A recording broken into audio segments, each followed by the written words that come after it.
rather than talk about, I'm not going to talk about failures here, but I will talk about maybe some missed opportunities, and certainly about the fact that the region has failed, if you will, to develop in a way that sharpens the choice for Western institutions. You know, I had left the region. I went to other parts of the world. I came back 25 years later, and I was a little surprised that it appears that many people's clocks had stopped. They still think it's 1999. It's not. All the countries have changed rather substantially, and I think we need to understand the reality of where countries are today. It is astounding to me to be in Serbia and to hear commentary to the effect that Milosevic is still pulling strings. He's not. In fact, it was rather odd to hear people say, well, Milosevic even was able to get out of the International Criminal Court. He died in prison. I think that kind of sums it up for him. So the question is, what is Serbia doing now? And I would say it's making a lot of progress on its economy. And, you know, a lot of people don't put that up there first, but it belongs there. I mean, Serbia has got a very successful economy.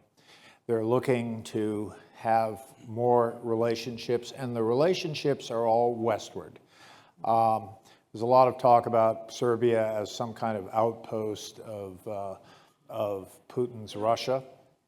In fact, if you look at the totality of what Serbia is doing with Ukraine, if you look at the assistance Serbia has given to Ukraine, it's really getting up there among the leaders in that regard. And I think it's because Serbia not only wants to align with the West with respect to Ukraine, but they see it in their own interests. The European Union, because of the deepening structure of the European Union, expects this alignment. And not surprisingly, you go to Serbia as a repository of Tito's non-alignment. They have trouble kind of accepting this full alignment. But with respect to Ukraine, which is the issue that we all will be judged, whether it's 100 years from now or 200 years from now, we will be talking, the people will be talking about what we all did at this critical moment during this hideous war that Russia perpetrated upon Europe. And so I think Serbia has done okay in that. Where Serbia needs to do some work, there are a number of places it needs to work, but the tone with some of the other Balkan countries needs to improve. That said, you know, ever since the Congress of Berlin in 1878, countries in the Balkans have kind of picked their favorite at the time great power, now international community, to sort of tattletale on the others. And frankly speaking, there needs to be a much more serious dialogue between the countries of the Balkans. So to be an American and be told, whoa, he picked on me in the playground, could you say something about him? No, you go say something about him. So there needs to be kind of an adult approach to regional cooperation. I think one of the historical developments, and I know Greece has had its issues with Albania even of late, but one of the historical developments is the Prime Minister of Albania has a pretty good relationship with the President of Serbia.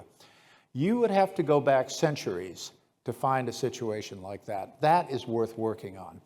And I think too often there's a sense that somehow, you know, we look at where the glass is half full, or half empty rather, or 3/4 empty, and we say, do this, do that. And, you know, there's a point at which we need to choose what it is we really need countries to do, and we are not appointed as the school, assistant principal yelling at countries that are out of line. We need to work with these countries in a much better way. And by the way, we need to do a lot more listening than talking. So where we are with the Balkans, I think there's definite, they're in the right direction. The European Union has correctly talked about opening up the membership. You know, like most American diplomats, I recommend everyone to be a member of the European Union, except we're not in the European Union, and it's up to the European Union to do this. But I think the European Union is struggling on the right path. I think the countries of the region are working on the right path, and what we ought to do is pay more attention to it and make sure that at the end of the day, we don't have a Russia that is able to backfill when these countries get frustrated with us. Thank you. In one sentence, Kosovo. The problem, Kosovo for Serbia is a big problem. It is not as though there is a prospect of bringing Kosovo back to Serbia. That prospect doesn't exist. At least half the countries in the world recognize Kosovo. Most of the countries in the European Union recognize Kosovo. There needs to be a normalized relationship. Again, the European Union, I think, has done the right thing in approaching normalization. Normalization is a precursor to any kind of establishment of relations, or in Serbia's case, to somehow recognize Kosovo. But again, I think tone matters. And I think if normalization involves dialogues, whether track 2 or track 2.5, or, I mean, there needs to be more conversations there, and an understanding that what happened in 1999 is a long time ago. If you look at 2024 to 1999, that would be as if World War II was still being discussed in 1970.